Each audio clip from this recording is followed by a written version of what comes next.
रोशनी entertainment present DJ हरिओम Basantpur DJ हरिओम बसंतपुर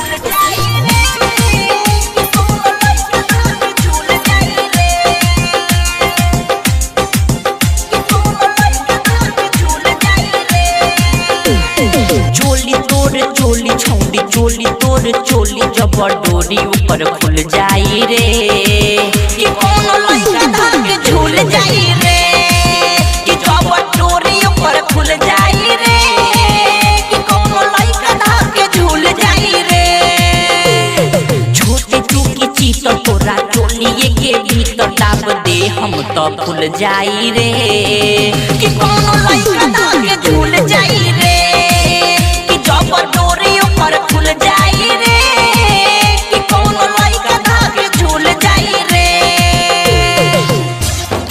झूल जाई रे जब डोरी ऊपर खुल जाई रे कि कोनो लइका धाके झूल जाई रे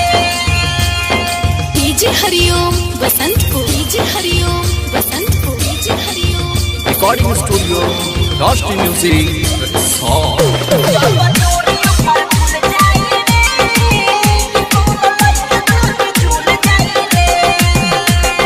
खोलिए के ना तू देखइबे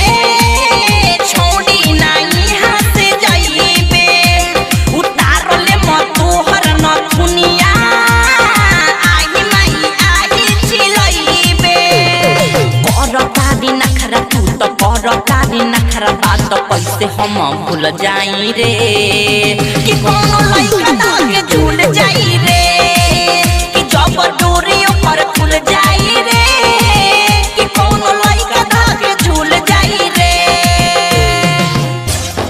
झूल जाई रे कि कोनो लइका धाके झूल जाई रे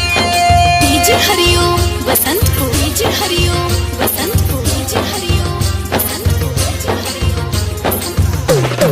डोरी ऊपर खुल जाई रे कोनो लइका धाके झूल जाई रे आबो ना तू हमरा जरी करे के मन बड़ी करी धन बाटे तोहर जो वन में निकस मन मोहि तोर जरी राहुल दिउल्ला कहे बात खुला खुला देखू ना तो साजिद फूल जाई रे कि कोनो लइका धाके झूल जाई रे कि जब डोरी ऊपर खुल जाई रे कि कोनो लइका धाके झूल जाई रे छोटे चूकी चीत तोरा चोलिए के भीतर डाब दे हम तो खुल जाई रे कि